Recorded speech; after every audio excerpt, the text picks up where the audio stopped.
Bismillahirrahmanirrahim. Assalamualaikum warahmatullahi wabarakatuh. Waalaikumsalam. Alhamdulillah wassalatu wassalamu ala Rasulillah wa alihi wa sahbihi wa mawala. Asyhadu an la ilaha illallah wahdahu la syarikalah wa asyhadu anna Muhammadan abduhu wa rasuluh sallallahu alaihi wa ala alihi wa sahbihi wa man tabi'ahum bi ihsan wa sallama taslima amma ba'd. Jemaah sekalian yang dimuliakan Allah, pagi hari ini kembali kita mengkaji ringkasan fikih Islam, dan kita berada di ujung pembahasan kitab Thaharah, yaitu pada bab fi ahkamil haidhi wan nifas, tentang hukum seputar haid dan nifas. Bab ini diulas oleh para ulama, mengingat ini termasuk perkara yang sangat penting untuk diketahui pria maupun wanita, karena sebagai kepala keluarga dia juga akan ditanya oleh putrinya. Sebagai suami dia juga mesti tahu kondisi istrinya. Maka ini menjadi penting untuk diulas. Jemaah yang dimuliakan Allah, di dalam surat Al-Baqarah ayat 222, Allah Subhanahu wa ta'ala berfirman, wa yas'alunaka 'anil mahiyid qul huwa adam fa'tazilun nisaa fil mahiyid. Dan mereka bertanya kepadamu wahai Muhammad sallallahu alaihi wasallam tentang haid. Katakan bahwa haid itu kotor, maka hindarilah wanita-wanita atau para istri dari tempat keluarnya haid. Baik. Jadi yang dihindari itu tempat keluarnya haid. Adapun lainnya dibolehkan. Ini berbeda dengan sikap orang-orang Yahudi. Ya, wanita-wanita mereka saat haid itu dianggap kotor sehingga harus dikeluarkan dari rumah. Ya, tidak boleh melayani walaupun hanya untuk makan, minum, dan hal-hal rutin lainnya.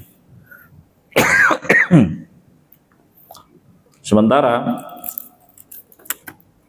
di ajaran Kristen yang menyimpang, mereka membolehkan untuk hubungan suami istri dengan walaupun istrinya sedang haid. Maka Islam adalah ajaran pertengahan antara dua kutub ekstrim, orang-orang Yahudi dan orang-orang Nasara. Nah, Allah Subhanahu wa ta'ala di ayat ini mengatakan fa'tazilun nisaa fil mahid, hindari wanita dari tempat keluarnya haid. Itu saja. Jadi selainnya dibolehkan, ya, memberikan pelayanan makan, minum, dan aktivitas lainnya. Yang penting tempat keluarnya haid itu dihindari. Wala taqrabuhunna hatta yatahurn, dan janganlah kalian mendekati mereka sampai suci. Fa idza tatahharna fa'tuhunna min haitsu amarakumullah. Kalau mereka sudah suci, maka silakan datangi. Ini kata kiasan. Ya, di mana Allah perintahkan kalian. Ya, dari arah mana Allah Subhanahu wa ta'ala perintahkan kalian. Ya. Innallaha yuhibbut tawwabina wa yuhibbul mutatahhirin. Sesungguhnya Allah Subhanahu wa ta'ala mencintai orang-orang yang suka bertaubat, dan Allah mencintai orang-orang yang menjaga kesucian dirinya. Wal haid huwa damu tabiatin wajibillah. Jadi haid itu merupakan darah yang rutin keluar pada wanita yakhruju min qa'rir rahim fi awqatin ma'lumatin, dia keluar dari rahim ya pada waktu tertentu, ketika tidak dibuahi maka akan keluar ya, rusak begitu, dan itu rutin. Khalaqahullahu subhanahu wa ta'ala li hikmati ghidha'il waladi fi batni ummih. Kalau wanita itu hamil maka dia menjadi makanan. Jadi Allah subhanahu wa ta'ala ciptakan itu sebagai makanan bagi janin yang ada di rahim ya, liftiqarihi ilal ghidha', bagaimanapun janin butuh makanan. Idlau syarakaha fi ghidha'iha la dhaufat quwaha ya, faja'alallahu lahu hadzal ghidha'. Jadi Allah subhanahu wa ta'ala khususkan ya sebagai makanan buat janin tersebut, sebab kalau misalnya gabungkan dengan yang lainnya maka akan melemah. Lidzalika qalla an tahidal hamil. Oleh sebab itu sedikit sekali wanita yang hamil itu datang bulan, walaupun ada sebagian orang dan itu kecil prosentasenya ya. Faida waladat qalabahullahu subhanahu wa ta'ala banan yadurru fi sadiyaiha. Ketika wanita itu melahirkan maka Allah subhanahu wa ta'ala merubahnya, yang tadinya sebagai makanan buat janin Allah rubah menjadi ASI, air susu ibu, sebagai makanan buat bayi itu. Kalau di rahim itu makanan ketika dalam kondisi janin, begitu lahir menjadi ASI. Baik. Walidzalika qalla an tahidha al-murdi. Oleh sebab itu ya, wanita yang menyusui itu juga ada yang tidak haid atau haidnya nggak normal. Baik. Bismillah.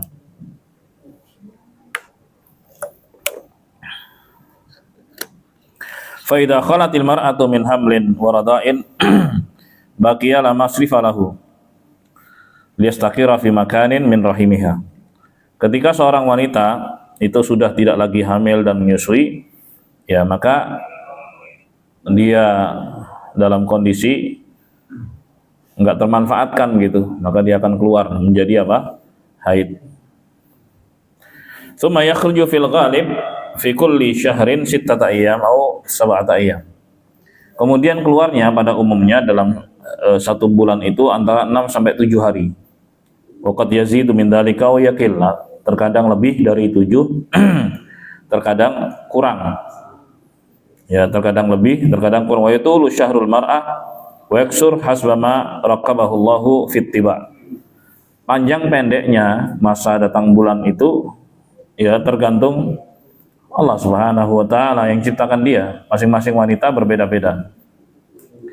Walil haid khilala haidiha wa inda nihayatihi ahkamun mufassalah fil kitab was sunnah. Wanita haid ketika dia sedang haid, ketika berakhir datang bulannya, itu ada aturan-aturan yang terinci di dalam Al-Quran dan As-Sunnah. Ada aturan terincinya. Min hadil ahkam annal haidha la tusalli wa la tasum hala haidiha. Di antara aturan tersebut, wanita yang haid itu enggak sholat dan enggak puasa ketika masa datang bulan. Ya, qala alaihi salatu wassalam li Fatimah binti Abi Hubeish, Nabi SAW bersabda kepada Fatimah, idza aqbalatil haidha fada'is shalah. Apabila datang masa datang bulan, masa haid, maka tinggalkan sholat. Falau shamatil haid aw shallat hala haidiha lam yasihha laha shaumun wala shalah. Kalau ada wanita yang sedang haid, dia paksakan untuk sholat, paksakan untuk puasa, nggak akan diterima, nggak sah. Ya, karena memang dilarang. Kalau sedang haid, ya jangan sholat, jangan puasa. Dan Nabi Sallallahu Alaihi Wasallam nahaha andalik, gitu. Wanahi yaqtadi adam as-sihah. Sementara larangan itu berkonsekuensi tidak sah. Jadi ketika ada larangan, maka jika dilanggar, maka nggak sah. Kan wanita dilarang saat haid itu puasa dan sholat. Terus dia maksa. Saya sholat aja lah. Atau saya puasa aja. Enggak sah. Jelas? Kemudian fa idza tahurat min haidiha fa innaha taqdis shaum duna shalah bi ijma'i ahli ilm. Ketika wanita selesai datang bulan, maka dia ganti puasanya, tapi tidak untuk sholatnya. Kalau sholat nggak perlu diganti, tapi puasa harus diganti. Baik. Dan ini sepakatan para ulama. Aisyah radhiyallahu anha mengatakan, kunna nahidu ala ahdi Rasulillah sallallahu alaihi wasallam. Ya, ibunda Aisyah mengatakan, kami para wanita haid di masa hidup Nabi sallallahu alaihi wasallam. Fa kunna nu'maru biqada'is shaum wa la nu'maru biqada'is shalah. Dahulu kami diperintah untuk mengganti puasa yang ditinggalkan saat haid, dan kami tidak diperintah untuk mengganti salat. Hadis sahih Bukhari Muslim. Ini menunjukkan apa jamaah? Aturan itu dikembalikan kepada Allah dan Rasulnya, bukan otak-atik sendiri. Ya, nggak dipertanyakan kenapa kok hanya puasa yang diqadha atau diganti, kenapa sholatnya enggak. Ya udah, itu sudah menjadi ketetapan Allah Subhanahu wa ta'ala. Gitu caranya ya. Baik. Wa min ahkamil haid annaha la yajuzu laha an tatufa bil bait. Baik. Di antara aturan bagi wanita haid, dia nggak boleh tawaf. Jadi tawaf keliling Ka'bah itu dilarang buat wanita haid. Tapi aktivitas lainnya, aktivitas umrah ataupun haji selain tawaf boleh. Ya, jadi misalnya ada seorang wanita bersama suaminya atau anak lakinya, ya, umrah atau haji itu. Lalu datang bulan, dia bisa lakukan aktivitas lainnya selain tawaf. Karena tawaf itu sholat. Bedanya kalau tawaf itu boleh bicara, sementara sholat nggak boleh bicara. Baik.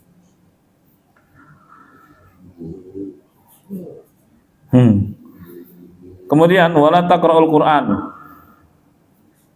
Ya. Wanita juga ketika haid nggak boleh baca Quran. Ya. Nggak boleh baca Quran. Wala tajlis fil masjid, dan nggak boleh berdiam diri di dalam masjid. Wa yahrumu 'ala zawjiha wa tuha fil faraj hatta yanqati'a haiduha wa taghtasil. Dan haram bagi suaminya untuk mendatanginya dari tempat keluarnya haid tersebut sampai haidnya berakhir dan dia mandi. Bukan hanya sekedar berakhir saja, sampai dia mandi. Kalau belum mandi tetap belum bisa. Ya, belum bisa didatangi. Ya, jadi wanita haid nggak boleh baca Quran, baik itu dari mushaf ataupun dari hafalan. Ya, ini hukum asalnya begitu. Ya kan? Duduk di masjid atau berdiam diri di masjid pun nggak boleh. Ini hukum asalnya begitu. Nanti ada pengecualian ya dalam kondisi tertentu. Jelas ya? Allah Subhanahu wa taala berfirman dalam surat Al-Baqarah 222, tadi sudah saya bacakan di depan ya. Baik, Allah Subhanahu wa taala perintahkan kepada para suami untuk meninggalkan atau menghindari tempat-tempat keluarnya haid istri-istri mereka masing-masing. Nah, Nabi Muhammad SAW bersabda, ini penting, isna'u kulla syai'in illa nikah, rawahul jama'ah ilal Bukhari, wa fi lafdhin illa al-jima'. Kalian bisa berbuat apa saja kecuali an-nikah atau al-jima', yaitu hubungan suami istri. Jadi hubungan suami istri pun sebenarnya boleh, lebih spesifik adalah al-jima', yaitu timba masuk ke dalam sumur. Itu yang nggak boleh. Tapi kalau yang lain-lain boleh, ya kan? Yang lain-lain boleh. Baik. Kemudian wa yajuzu lizawjil haid ayastamti'a minha bi ghairi jima' fil faraj kal qublah wal lamas wa nahwiha. Dibolehkan bagi para suami ya, ketika istri-istri mereka sedang haid, bersenang-senang dengannya, boleh. Yang penting ya menghindari jima. menjadi menghindari jima. Mencium boleh, menyentuh boleh, bercanda boleh. Tapi yang penting disarungi gitu kan, ditutupi tempat keluarnya haidnya. Yang lain-lain boleh. Kemudian aturan berikutnya, wala yajuzu li zaujiha, dan tidak boleh bagi suami ayutalliqaha wa hiya haidun, untuk menjatuhkan talak ketika istrinya sedang haid. Ya. Jadi ketika sang istri sedang haid, suami nggak boleh menjatuhkan talak. Talak itu dijatuhkan kalau dalam keadaan suci dan belum disentuh sebelumnya. Ya, belum disentuh tanda kutip ya. Belum ada hubungan suami istri sebelumnya. Nah, itu jatuhin talak kalau memang pengen talak. Tapi dalam kondisi haid nggak boleh dijatuhin talak. Allah Subhanahu wa taala berfirman dalam surat At-Talaq ayat 1, ya ayuhan nabi idza talaqtumun nisa fatalliquhunna liiddatihinna ay tahiratun min ghairi jima'. Wahai nabi, kalau kalian, di sini khitabnya pada Rasulullah asalnya, walaupun maknanya umum kepada seluruh kaum pria. Wahai nabi, kalau kalian ya ingin menjatuhkan talak pada istri-istri kalian, maka talaklah ketika dalam kondisi suci dan belum ada hubungan suami istri sebelumnya, sejak dia suci. Gitu ya. Waqad amara Nabi sallallahu alaihi wasallam man talaqa imra'atahu wa hiya haidun ay yuraji'aha thumma yutalliqaha halatul khriha in arada. Dan Nabi sallallahu alaihi wasallam dalam hadis yang sahih memerintahkan kepada orang yang menjatuhkan talak kepada istrinya saat haid untuk merujuk. Kamu nggak boleh, kamu harus kembali, gitu. Untuk merujuknya. Kemudian kalau memang dia mau jatuhin talak, tunggu dia suci. Begitu dia suci dan tidak disentuh, nggak ada hubungan suami istri, kalau pengen talak, talak. Talak pun ada waktunya, gitu. Nggak sembarangan gitu. Jelas ya, Ma?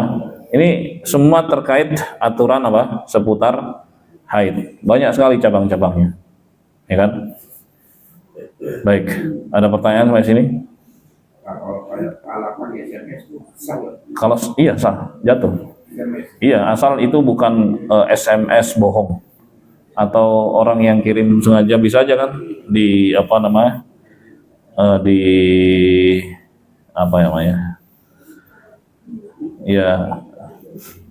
apa sih? Iya, disabotase gitu, bisa aja kan. Orang sabotase gitu kan, ya, pakai nomornya apa segala macam.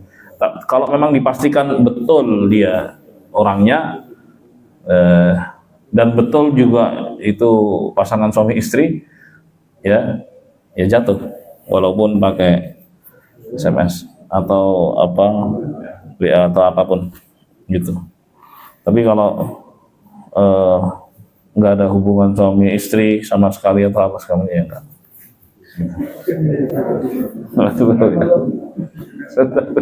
Kamu siapa?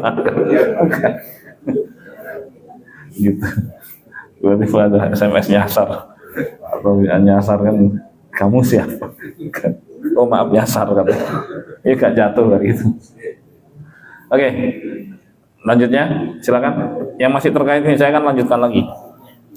Tadi kan kalau ada haid tidak boleh dalam masjid. Kalau pas di teras itu boleh nggak? Iya, nanti akan ada aturannya, pengecualiannya. Jadi kalau berwudu itu boleh, karena itu para sahabat mereka dalam keadaan hadas besar, lalu mereka berwudu ya dan berdiam di masjid. Oke, jadi syaratnya adalah berwudu, dan berwudu bukan untuk menghilangkan hadas besar, ya, akan tapi untuk meringankannya. Nah itu pengecualiannya. Baik, yang kedua tentang batas masjid. Batas masjid sesuai dengan sertifikatnya. Di mana tanah itu bagian dari masjid, itulah bagian dari masjid. Teras juga masjid. Karena di Masjid Nabawi itu, ya kan ada terasnya tuh. Itu bagian dari masjid. Makanya nggak ada orang jualan di situ karena dilarang. Ya, baru dibolehkan setelah di luar pagar. Di luar pagar itu ada orang jualan-jualan gitu. Tapi begitu masuk ke halamannya, maka itu termasuk bagian dari masjid. Maka berlaku hukum masjid, termasuk diantaranya terkait tadi wanita haid. Terus silakan. Ibu ada yang mau nanya nggak sebelum saya lanjut lagi nih? Jadi sepotong-sepotong gitu biar semangat. Silakan Bu. Ini berlaku bagi ibu-ibu yang belum expired. Kenapa? Berlaku bagi ibu-ibu yang belum expired. Sekarang banyak kan nggak expired. Bayar. Oh. Bayar. Menopause. Iya, yang masih haid dong. Silakan. Waalaikumsalam warahmatullahi wabarakatuh. Ya. Ada yang bilang kalau dengan ada Quran mushaf dengan artinya itu diperbolehkan Ustaz. Karena kalau saya di rumah Quran itu kalau ada artinya boleh Ustaz katanya. Bagaimana itu Ustaz? Ya. Pembolehannya ya itu karena satu kedaruratan, misalnya wanita itu harus mengajar anak-anak perempuan misalnya, ya. Maka Syekhul Islam Ahmad bin Taimiyah rahimahullah punya pendapat ada rukhsah, tapi hukum asalnya nggak boleh, ya kan? Karena alasan haid tadi. Kalau seandainya itu terjadi, maka TPA bisa libur. Jadi dalam sebulan tuh sepekan liburnya kan. Sementara kebutuhan untuk terus belajar itu mendesak. Nah disitulah ada kedaruratan. Taib. Maka dia bisa mengajar ya Al-Quran. Taib. Kalaupun harus membuka mushaf, maka harus pakai penghalang, bisa sarung tangan, ya kan? Atau menggunakan lidi yang bersih, ya, suci. Nah, itu tidak menyentuhnya langsung. Baik. Ini yang dipertanyakan santri. Hah?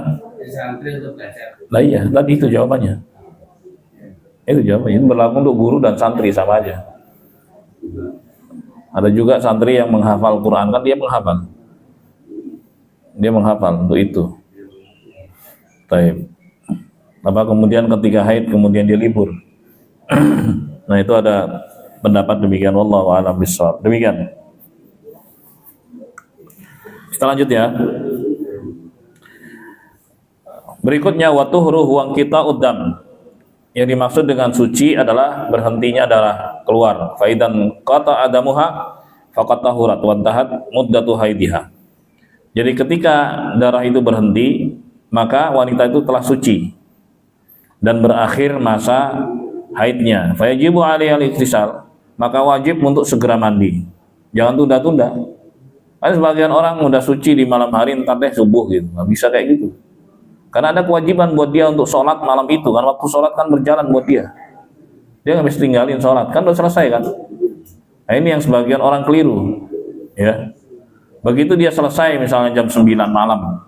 Terus entar deh tunda subuh gitu. Dia udah tahu udah selesai.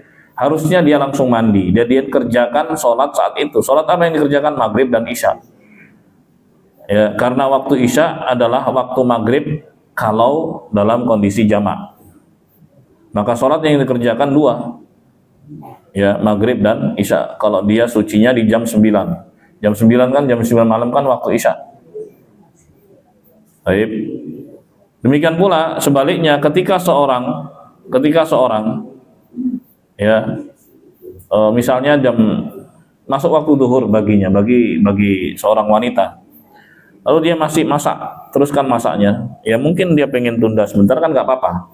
Selama masih dalam rentang waktu sholat. Ya kan? Misalnya ini jam 12, masuk waktu zuhur. Ya, Bu-ibu. Jam 12 nih masuk waktu zuhur. Terus dia masih terus nih beraktivitas untuk keperluan rumah tangga misalnya. Baik. Dan waktu asar masuk jam berapa? 15:04 ya kan? Oke. dia baru selesai jam 14, jam 2 siang nih. Ya. Begitu dia mau sholat, datang bulan. Gitu. Begitu dia mau sholat duhur, dia datang bulan. Apakah nanti ketika dia suci, dia harus ganti sholat duhurnya? Jawabannya tidak. Jawabannya tidak. Kenapa? Karena dia masih di rentang waktu yang dibolehkan. Jelas? Itu dia. Dia masih di rentang waktu yang dibolehkan. Untuk wanita kan boleh. Selama di rentang waktu duhur, dia boleh tunda kan? Nggak langsung segera karena ada aktivitas. Karena wanita itu nggak harus ke masjid. Ya, nggak harus ke masjid. Walaupun memang diutamakan untuk melaksanakan sholat di awal waktu. Dan yang afdal bagi wanita adalah sholat di rumah, kata Nabi SAW. Ya, walaupun kalau ingin ke masjid ya jangan dilarang, kata beliau. Tapi kalau untuk afdaliyah, maka mereka afdalnya, ingat nih, afdalnya itu di rumah. Walaupun yang jadi imam adalah Rasulullah, walaupun sholatnya di Masjid Nabawi. Masjid Nabawi 1000 kali lipat dari masjid biasa kan. Baik, yang jadi imam Rasulullah. Walaupun begitu beliau bilang wanita lebih baik sholat di rumah. Tapi kalau mau ke masjid ya jangan dilarang gitu. Kata Nabi SAW. Baik, nah sekarang mereka di rumah, ya beraktivitas gitu. Masuk waktu sholat duhur misalnya, sampai akhirnya selesai aktivitasnya jam 2. Mau sholat datang bulan. Nggak sholat berarti kan? Nggak sholat duhur itu. Apakah duhur itu harus diganti saat dia suci? Jawabannya tidak. Jelas ya? Diganti karena dia masih dalam rentang waktu yang dibolehkan. Tapi ketika dia suci, dia segera mandi, segera melaksanakan sholat saat itu. Misalnya dia sucinya jam 4 sore, dia harus segera mandi. Kemudian dia melaksanakan sholat apa? Duhur dan asar, gitu ya, 2. Begitu juga pas malam tadi, jam 9 misalnya.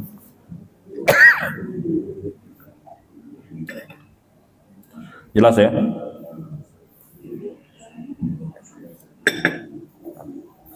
Ada yang nanya nggak?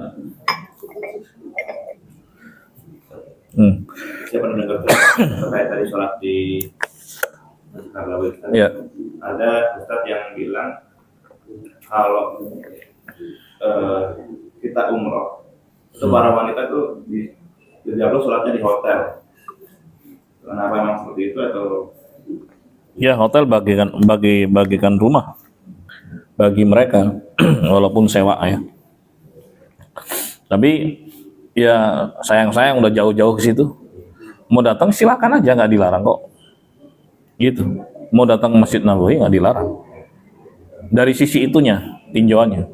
Tapi kalau sisi afdal dia tetap dia. Berarti lebih afdal, bukan berarti dilarang. Iya kan? Jumatan pun bisa mereka Jumatan, karena memang ada tempatnya. Wanita Jumatan di Masjid Nabawi memang disediakan, gimana tirainya itu gak dibuka. Ya memang tetap ada, kalaupun nggak diisi ya kosong aja di situ. Makanya ada sebagian wanita yang tetap Jumatan, walaupun nggak wajib ikut. Wah gini ya suasananya, gini ya. Mungkin sebagai pengalaman gitu, karena memang waktunya pendek kan. Gitu. Kalau secara hukum iya, dia pilih misalnya nanti aja lah kalau mau sholatnya di rumah ketika di tanah air gitu. Ini kan sesekali jauh ya kan, jarang-jarang, maka dia pilih ke masjid aja lah, dia juga lihat suasana dan seterusnya gitu. Kenapa? Keren belanja. Itu urusan lain belanja mah.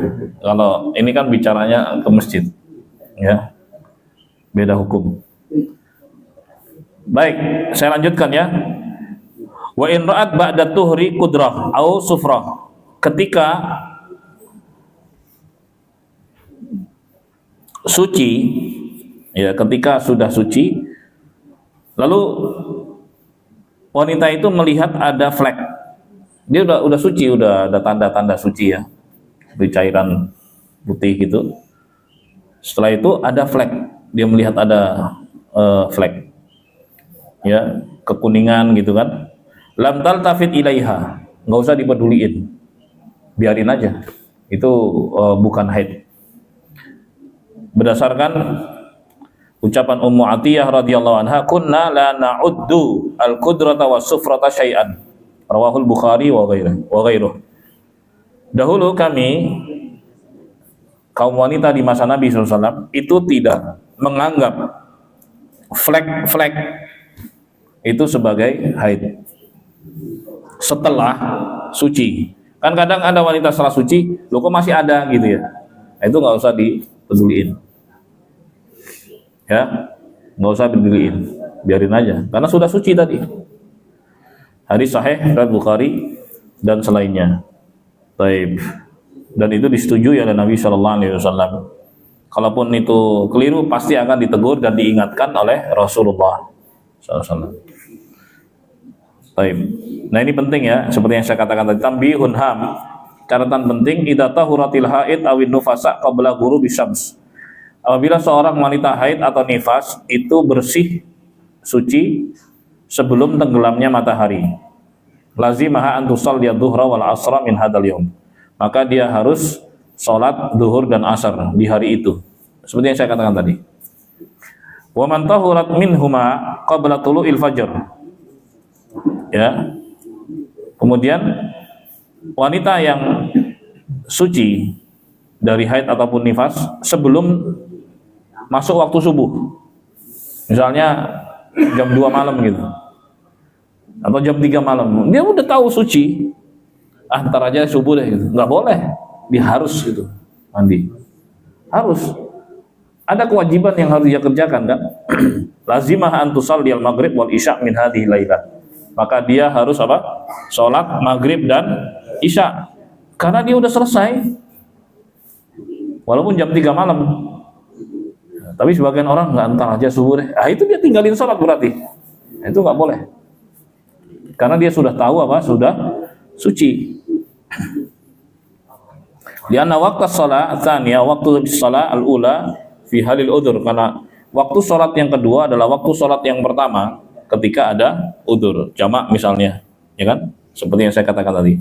Syekhul Islam Ahmad ibn Taimiyah rahimahullah mengatakan, wa lihada kana jumhurul ulama'i kamalikin wa syafi'i wa ahmad yaqulun idza tahuratil haidu fi akhirin nahar sallatidh dhuhra wal 'ashra jami'an wa idza tahurat fi akhiril lail sallatil maghrib wal isya'a jami'an. Oleh sebab itu mayoritas ulama seperti Imam Malik, Imam Syafi'i, Imam Ahmad, ya, mereka berpendapat bahwa wanita haid kalau suci di penghujung siang, ya, sebelum tenggelamnya matahari, maka dia sholat duhur dan asar jamak. Kalau dia suci di penghujung malam sebelum subuh, ya, kapanpun itu, maka dia sholat maghrib dan isya jamak. Jelas ya? Nah, ini mayoritas ulama loh ini. Dapat mayoritas ulama. Taib tsumma nukila dzalika an Abdurrahman bin Auf wa Abi Hurairah wa Ibnu Abbas. Kemudian dinukilkan pendapat tersebut dari sahabat-sahabat yang mulia seperti Abdurrahman bin Auf, Abu Hurairah, Abdullah bin Abbas, semoga Allah meridhai mereka semua. Di annal waqta mushtarakun baina salatain fi halil udzur. Karena waktu itu bersama di antara dua salat ketika dalam kondisi udzur. Jadi waktu sholat yang kedua adalah waktu sholat yang pertama. Maghrib isya, yang pertama itu apa? Maghrib kan? Nah, waktu isya adalah waktu bagi maghrib ketika jamak.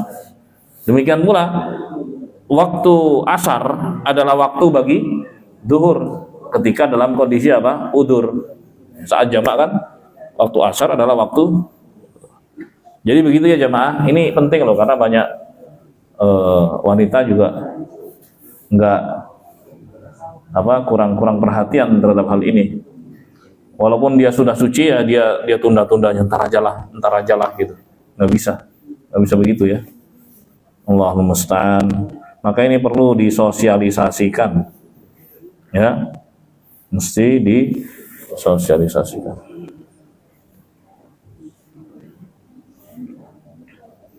Jelas? Ada pertanyaan jemaah? Ya. Kalau wanita menunda haid dengan minum obat boleh? Boleh, tetap konsultasi dengan dokter ya. Biasanya dibutuhkan mungkin untuk ibadah umroh, ya boleh.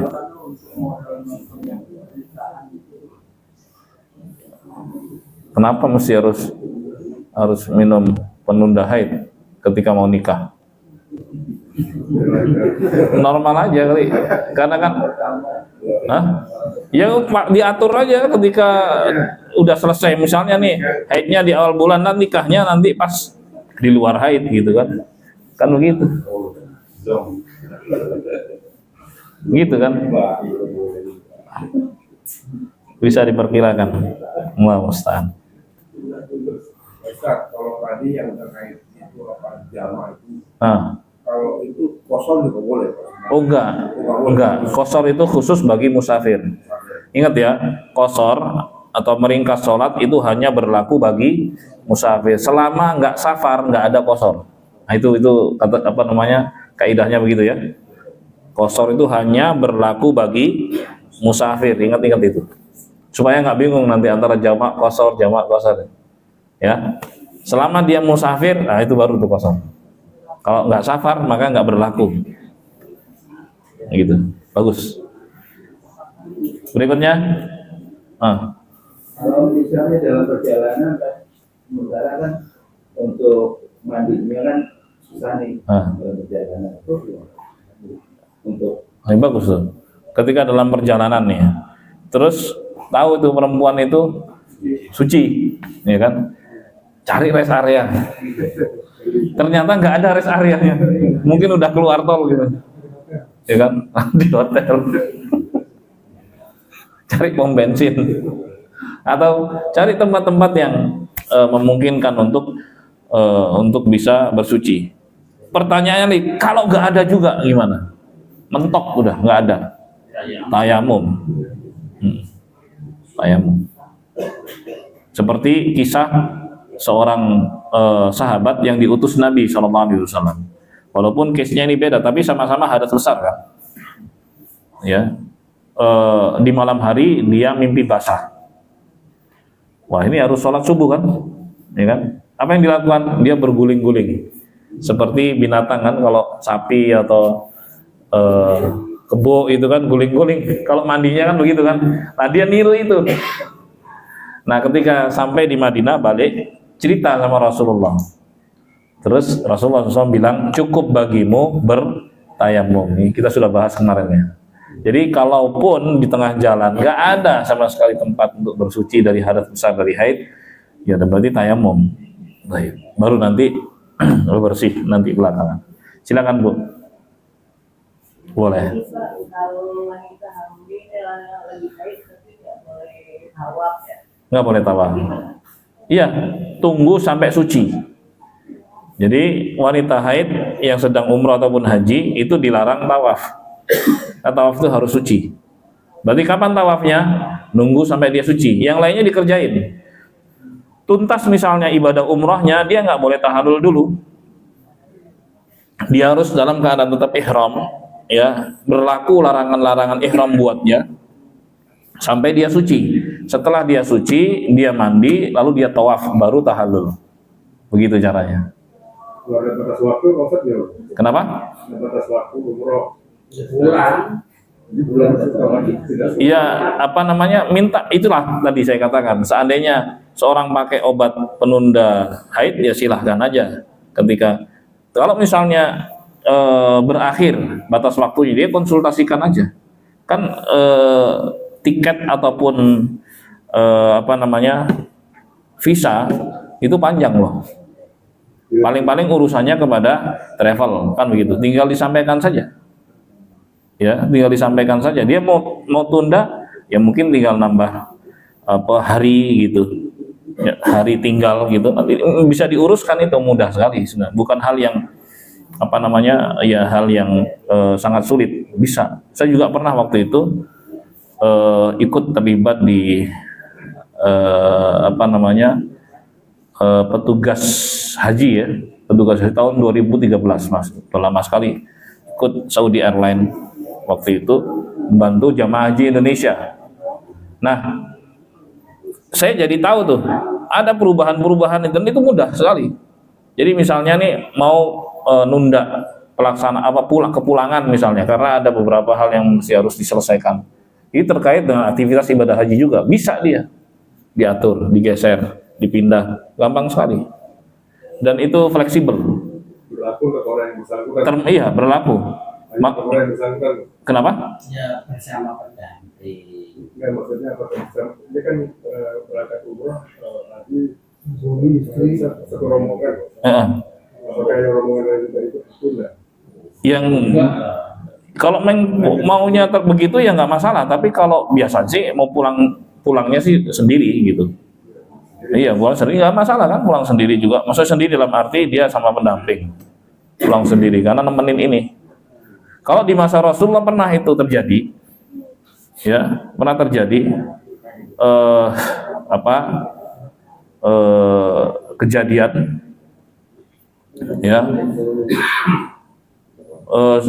sebagian wanita dalam rombongan itu haid, gitu. Terus ditanya, tapi ini haidnya setelah melaksanakan tawaf ifadah, aman jadinya. Jadi tawaf wada pun yang mestinya hukumnya wajib itu gugur bagi wanita yang haid, nggak masalah. Ya, tapi kalau belum tawaf ifadah, maka dia harus tunda dulu kepulangannya.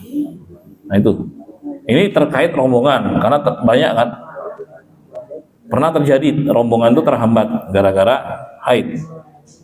Tapi ketika haidnya itu setelah tawaf ifadah, dia sempat tawaf ifadah, nggak masalah, tawaf wadanya nggak perlu dilakukan, ya gugur baginya. Baik. Jadi kalau memang terikat dengan rombongan, ya bisa saja rombongan semuanya terhambat karena wanita haid tersebut. Bisa juga rombongan pulang duluan, nanti dia bersama suaminya belakangan pulangnya.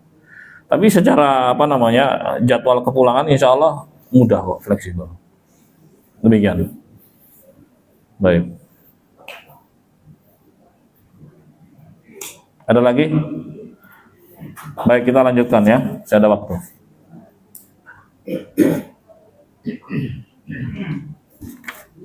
Nah, ini penting nih. Wa amma idza dakhala 'alaiha waktu shalatin thumma hadat aw nafisat qabla an tusalliya. Nih, sebenarnya saya katakan tadi. Ketika masuk waktu salat seperti zuhur. Ya. Kemudian wanita itu haid atau nifas sebelum dia melaksanakan sholat itu, fal qaulur raji' annahu la yalzamuha qada'u tilka shalah. Maka pendapat yang kuat, wanita itu tidak harus menggantinya. Seperti yang saya katakan tadi. Ya. Masuk waktu zuhur, dia belum sholat nih, masak atau apa, baru jam 2 selesai, mau sholat haid. Apakah dia harus ganti? Enggak. Dia enggak ganti. Ya, dia enggak ganti. Syekhul Islam Ahmad bin Taimiyah rahimahullah mengatakan wal adharu fit dalil madhabu Abi Hanifah wa Malikin annaha la yalzamu syai'. Dan yang tampak dari dalil dari madhab Abu Hanifah, Malik, bahwa wanita itu tidak ada kewajiban untuk mengganti. Di anal qada'a innama yajibu bi amrin jadid. Karena qada itu wajib karena perintah yang baru. Wala amra huna yulzimuha bil qada'. Ya. Dan gak ada perintah dalam hal ini yang mengharuskan wanita itu untuk mengganti. Kenapa? Karena masih di dalam rentang waktu sholat, masih ada keluasan buat dia kan. Masih boleh, artinya dia boleh sholat jam 1, jam 2, atau sholat jam 3 sebelum masuk waktu asar. Boleh kan? Boleh. Dia tunda dulu, dia ambil itu, dia ambil keluasan itu, kemudian dia datang bulan. Dapat hukuman nggak? Ya nggak dihukum, dia nggak melakukan kesalahan. Jelas ya? Gitu. Jadi wanita yang haid dan dia belum sholat misalnya di waktu tersebut, maka dia nggak harus mengganti sholat yang tertinggal karena haidnya. Baik. Wa amman naim awin nasi wa in kana ghair mufarrid aidan fa inna ma yaf'aluhu laisa qada'an. Bal dzalika waqtu shalah fi haqqihi hina yastayqid aw yadhkur. Adapun orang yang tidur atau orang yang lupa, ya. Baik. Maka apa yang dilakukan itu tidak disebut sebagai qada. Misalnya gini, ada orang ketiduran. Bangun subuh jam 7. Tiduran ya, artinya Ya, sesekali kan kayak gitu kan, bukan yang terus-menerus jam 7 gitu. Jam 7 terus ya ada yang salah berarti kan. Nabi juga pernah, bahkan satu rombongan semuanya bangunnya siang. Allah takdirkan begitu. Kapan sholat subuhnya? Ya saat itu juga. Dan itu tidak disebut qadha. Karena Rasulullah mengatakan man nama an sholatin aw nasiyaha falyusalliha idza dzakaraha. Barang siapa yang tertidur atau terlupa dari mengerjakan sholat, maka kerjakan saat dia ingat atau saat dia sadar. Jadi waktu sholat bagi yang ketiduran, waktu sholat bagi yang lupa adalah saat dia ingat atau saat dia sadar. Jelas ya Pak? Contoh gini nih, mungkin karena sibuknya sholat duhur itu lupa, ya sholat duhur lupa. Ketika dia mau takbiratul ihram sholat asar nih, ingat tadi belum duhur, astagfirullahaladzim belum duhur gitu kan, ya apa yang dilakukan? Kalau dia belum masuk ke dalam apa namanya sholat asar, maka dia niatkan sholat zuhur karena sesuai dengan urutan. Baru selesai, lalu dia berdiri lagi untuk sholat asar. Tapi kalau dia sudah masuk sholat asar, di dalam sholat asar dia ingat tadi belum sholat zuhur, selesaiin dulu, baru kemudian selesai itu dia sholat zuhur. Jadi waktu sholat bagi orang yang lupa adalah saat dia ingat. Waktu sholat bagi orang yang tertidur saat dia bangun. Jelas? Alhamdulillah. Silakan pertanyaan berikutnya, Bapak Ibu.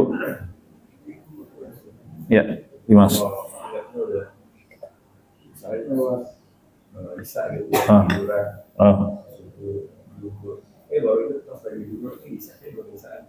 Iya sholat saat itu.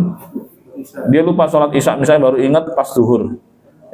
Semalam belum sholat isya nih gitu. Ya udah saat itu di sholat isya. Itu waktu sholat baginya. Tidak disebut sebagai qadha. Ya, mengganti. Nah, apa yang diganti? Enggak. Karena Rasulullah mengatakan fal yusalliha idza dzakarha. Tidak disebut sebagai qadha. Maka sholatlah ya saat dia ingat. Jadi waktu sholat bagi orang yang lupa adalah saat ingat. Waktu sholat bagi orang yang tertidur saat bangun, gitu ya. Dan itu tidak disebut qadha. Ragu. Kalau ragu kembali ke hukum asal, berarti sudah. Atau kalau gini, ya, gini, ragu sudah melakukan atau belum, ya, berarti hukum asalnya belum. Segini saya kasih contoh. Ini terkait wudhu. Ada orang biasanya selesai mandi dia wudhu. Selesai mandi ya, mandi seger gitu ya, dia wudhu lah. Baik. Suatu ketika dia lupa, tadi sudah wudhu atau belum, ya kan? Kaidahnya apa? Hukum asal belum, maka dia wudhu. Nah sekarang sudah dalam kondisi suci nih, selesai sholat maghrib, terus masuk waktu isya, dia lupa, saya sudah batal atau belum? Apa? Masih hukum asalnya masih suci.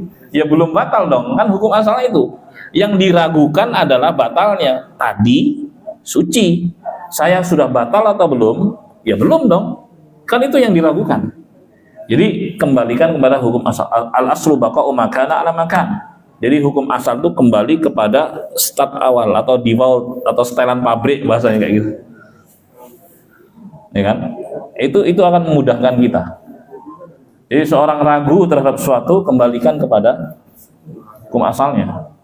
Kalau ragu dalam bilangan, ini saya rakaat ketiga atau keempat, maka ambil yang paling kecil.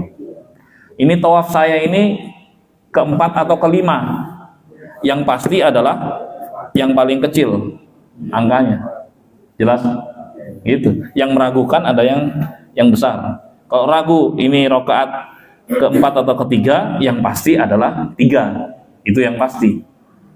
Kalau ragu tawaf ini keempat atau kelima, yang pasti adalah berapa? 4. Yang meragukan itu yang 5. Jelas? Nah begitu caranya. Ini akan banyak menyelesaikan kebimbangan, karena memang begitulah di antara kerjaan setan, bikin orang itu lupa dan ragu, was-was. Ya. Kebetulan ada jamaah kita yang suka terganggu dalam sholat. Terganggu ya. Biasanya begitu. Ya, kita tahu lah ya. Yang kemudian beliau ini ya udah senior Pak. Terus? Yang kemudian misalnya sholat subuh. Terus? Kita bareng nih di depan, ya lagi pas baca Al-Fatihah, lalu dia suruh sujud lagi, baru berdiri lagi, ya. Terus ngikutin lagi. Jadi sehingga sholat subuhnya bukan 2 rakaat, dia bisa lakukan 3-4 rakaat.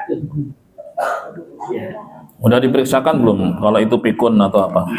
Pikun sih tidak kan. Terus apa tuh? Terkadang-kadang ya. Iya, berarti ada kepikunan walaupun misalnya sekian persen. Pikun kan nggak mesti harus 100%.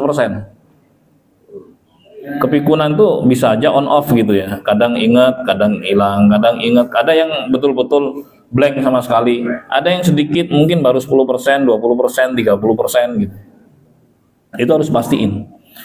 Itu nggak normal pasti sholat kayak gitu. Kalau ditanya dia nggak sadar, dia nggak sadar. Berarti kan pikun namanya. Artinya di saat pikun dia nggak wajib sholat. Di saat sadar dia wajib sholat, gitu. Terus sholatnya itu Iya nggak sah lah. Nggak sah. tetap nggak sah. Nggak sah. Masuk sholat kayak gitu. Ya, kemudian kita ingatkan tetap aja gitu. Berarti dia pikun dong. Orang dia nggak tahu kok apa yang dia lakukan. Kepikunan itu bukan berarti pikun dalam segala hal. Dia masih ingat makan, dia masih bisa mandi, masih. Tapi untuk yang lain, blank bisa kayak gitu. Jadi tergantung. Kelihatan orang fisiknya sehat, tapi udah pikun misalnya. Pikun tuh sekali lagi saya katakan, nggak mesti harus 100%. Ketika diingatkan, enggak kok, saya enggak salah. Banyak ingetin, Anda salah tadi begini. Enggak. Dia merasa benar. Padahal nyatanya kan. Nah, bagi orang seperti ini nggak wajib sholat saat kondisi tersebut. Harus mengulang. Ya harus mengulang dong. Kan saat tadi itu dia nggak sadar. Karena ketika sholat itu harus akal itu harus ada. Iya. Maksud saya. Ya harus mengulang. Kalau kita ingatkan, dia sadar wah aku udah sholat. Iya, berarti dia pikun. Ya artinya kita sudah mengingatkan, tapi dia tidak lakukan, ya. Ya sudah, orang nggak wajib, nggak masalah. Kalau memang nggak ada hukuman buat dia, namanya orang pikun, nggak ada hukuman. Ya kita tahu lah sih. Nggak ada hukuman. Kalau misalnya ikut ya udah nggak apa-apa, biarin aja. Gitu diingetin, tadi Anda keliru gini. Enggak kok, saya sudah baik-baik. Udah, orang pikun mau gimana? Saya sudah ingatkan Pak Ustaz. Iya, nggak apa-apa. Karena ya sebenarnya tidak merasa. Itulah pikun. Dan Iya. di waktu subuh. Tapi kalau waktu zuhur nggak? Cuma waktu subuh aja. Seringnya di waktu ini. Oh seringnya. Ya mungkin blanknya pas subuh aja gitu. Ternyata. Kalau waktu lainnya nggak? Tapi setelah itu kan dia sadar, dia itu apa namanya agak terus sampai itu dia kan sadar. Diingetin nggak waktu sadar? Ya waktu sadar kalau misalkan diingatkan kemudian Bisa nggak komunikasi misalnya? Bisa. Iya, bisa komunikasi. Terus ada saksi di situ. Anda tadi sholat subuhnya begini, nggak benar. Gitu. Ini saksinya. Disampaikan. Semuanya kita tahu. Iya, disampaikan ketika beliau sadar. Disampaikan bahwa tadi Anda sholatnya begini. Kan Anda tahu sholat subuh hanya 2 rakaat. Kami menyaksikan kami semua menyaksikan Anda begitu. Iya, mestinya begitu ya. Kalau diingatkan, ya udah saya akan sholat lagi. Silakan sholat lagi. Gitu caranya. Mungkin bagian dari siapa Pak? Kenapa? Ya enggak juga, namanya juga faktor usia kan bisa aja. Faktor usia kadang-kadang. Hah? Penyakit. Iya. Sehingga tadi saya katakan bahwa asal dasar ibadah itu adalah apa? Kewarasan. Ketika ya waras itu akal. Ketika orang masih ada akalnya di situ, maka dia harus melaksanakan ibadah. Ketika sudah nggak ada akalnya, macam-macam kan orang itu nggak ada akal, ya kan? Macam-macam sebab, maka tidak ada keharusan dan kewajiban ibadah. Begitu, jamaah ya. Baik, barakallahu fiik. Terima kasih atas perhatiannya. Mohon maaf atas kurangannya. Semoga Allah selalu memberikan taufik hidayah pada kita semua dan menyelamatkan kita di dunia maupun di akhirat kelak. Dan ini baru bahasan tentang haid ya. Nanti istihadah pertemuan berikutnya insya Allah ya. Istihadah itu beda lagi. Itu penyakit. Tapi bukan dari rahim, tapi itu luka. Ya, nanti kita akan bahas. Karena ada orang yang mengalami pendarahan terus menerus.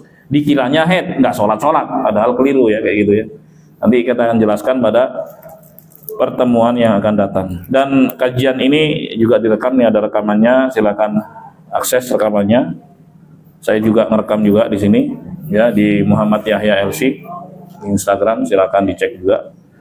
Baik, terima kasih semuanya. Subhanakallahumma bihamdik asyhadu an la ilaha illa anta astaghfiruka wa atubu ilaik. Assalamualaikum warahmatullahi wabarakatuh. Waalaikumsalam.